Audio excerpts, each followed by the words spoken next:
You have cancer. There's nothing you can do to prepare yourself. Round 1 of chemotherapy. I'm gonna fight it, I'm gonna survive. There's no way I'm gonna let this take over me. Cancer doesn't care what you look like, who you are. It may not save my life. It may save my children's lives. It may save someone you love.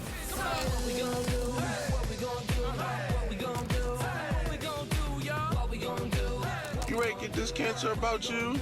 Let's do it.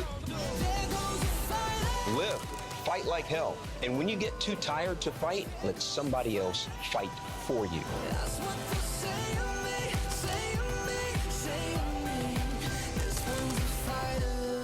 Because of all the donations, mine is one of the lives that's been saved. 1, 2, 3. Never give up! Don't give up. Don't ever give up.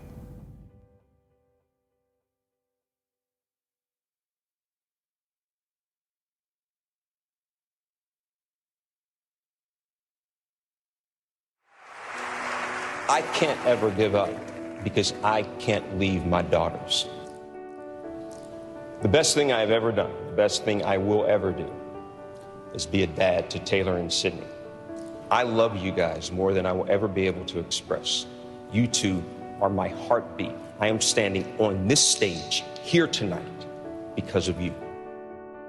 My dad was always the sports guy, that much was clear. He went to all my games, and he was always there on the sidelines with critiques and congratulations. Just the excitement that he had about watching me play soccer. I had never seen him happier. I remember when I was young, my father taught me how to use a camera. He showed me how to load film into the camera, which he had forgotten. After I showed him the camera his father gave me, he was immediately excited. That was the first thing I remember about taking pictures.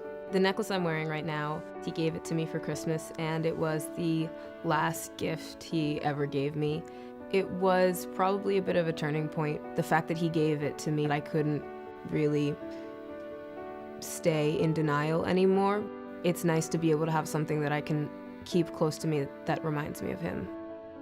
I was taking a photography class, and they said, well, go where you spend your time. And the only place I really went was to the hospital to see my father. And I said, can I take these pictures of you? And he said, yeah, of course.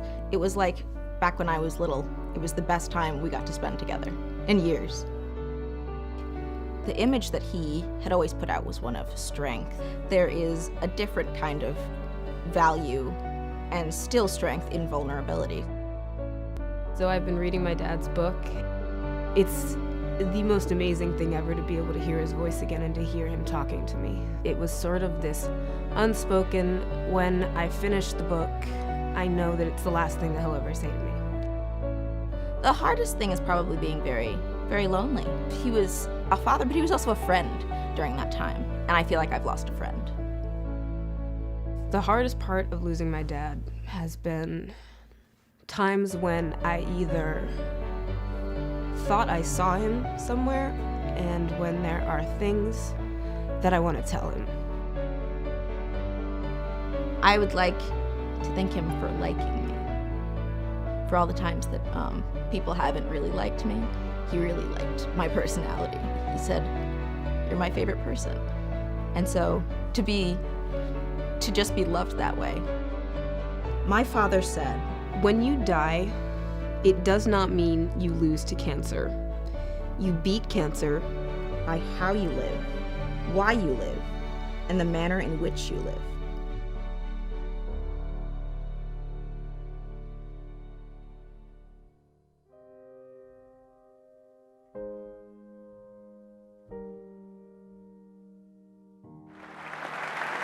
Time is very precious to me. I don't know how much I have left, and I have some things that I would like to say.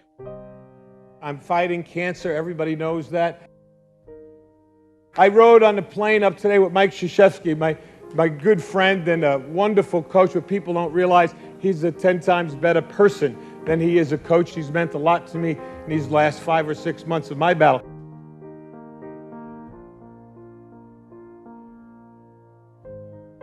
Jim Valvano and I became brothers, really, during the last 4 or 5 months of his life.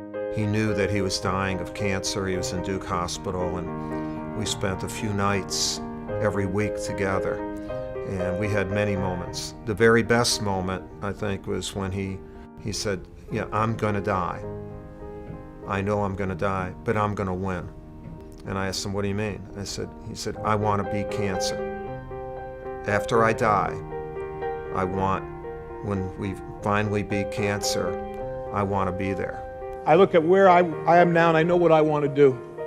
What I would like to be able to do is to spend whatever time I have left and to give and maybe some hope to others. We are starting the Jimmy V Foundation for Cancer Research. Do you remember the last thing he said to you? You know, I do not remember the last thing. And the reason I don't, because I thought he would live forever. I was with him when he died. I never looked at my relationship with him as this is the last moment. I was always anticipating the next moment. Don't give up. Don't ever give up. And that's what I'm going to try to do. Every minute that I have left, I will thank God for the day and the moment I have.